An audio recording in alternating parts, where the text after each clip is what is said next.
Well, progress is being made. The plumber has been here for 4 days now. He's got the walls framed and most of the plumbing stubbed in and the threshold set. So tomorrow he should finish stubbing in all the plumbing, including the rainfall showers coming out of the ceiling. And then he'll start putting up the hardy board. And then in a couple of days, he'll be putting down the cement base. You may notice the insane amount of holes in my ceiling. Those are going to be for recessed lights. Yes, that is a lot of recessed lights, 10 of them.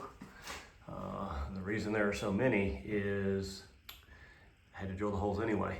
So I didn't get lucky, and the joists run this way. You can see where I've marked the joist. So to run electrical from one end of the shower to the other, so you have lights on both ends, and you run the plumbing up the wall in and out and down for the rainfalls, I had to have access to the inside of the ceiling there. So this is a 2-story house. Second floor is above us. There's no attic space above us. So the only way to get access to that space between the floors was to drill holes. And so, or to just rip all the sheetrock out and then re-sheetrock it. And I really didn't want to have to do that, get a sheetrock guy involved. So instead, I just put a light, an 8-inch light, between every joist. That way I can reach up between every joist and do whatever I needed to do. I could have probably gotten by with just 5, a single row down the middle. But hey, everything in excess is better. So I seriously considered only doing 5, but I think they look better in pairs. So we're gonna have pairs. They're dimmable LEDs, so if they're too bright, we'll just turn them down. So that's kind of where we are inside the bathroom. They trimmed this vanity to make room for this wall, so that it ends before the window. That was all of the plan. So the real purpose of today's video, though, is to see if we can thicken some epoxy and use it like silicone to seal vertical seams. So let's head up to the garage and look at the test piece. I've made this little test piece, which is basically just a boat. It's made out of some 1/2-inch foam that's been glued together with trim adhesive. And as you can see, I've used my my knife to stab some holes in it. So there's no way it could possibly be watertight.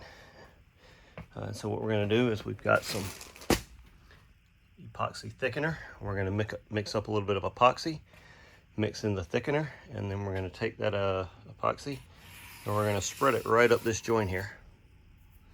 Give it 24 hours to seal up, and then we'll pop this piece off.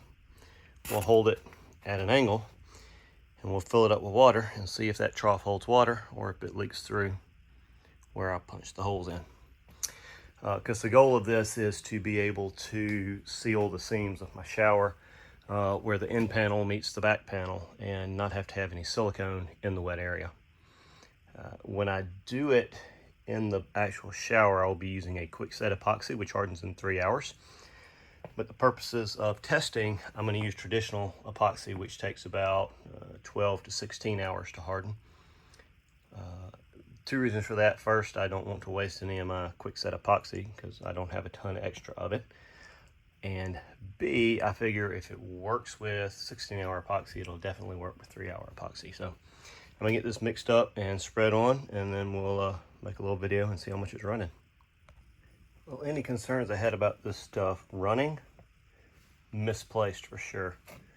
You can get it really thick. It's, that stuff's thicker than toothpaste right there. And it's probably thicker than it should have been. It's my first time mixing this stuff up. And I made such a small batch, it was kind of hard to control the pour, but it's definitely not going anywhere. I couldn't get it really clean down inside of there with that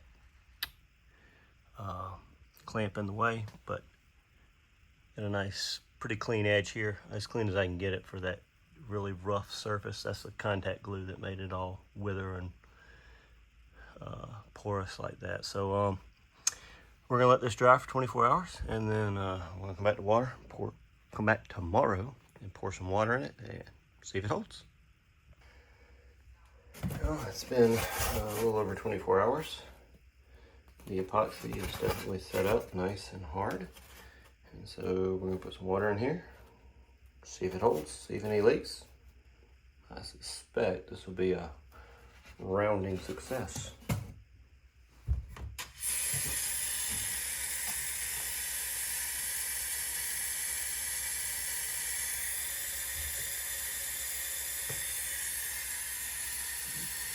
Well, if I can hold it still with one hand while I film.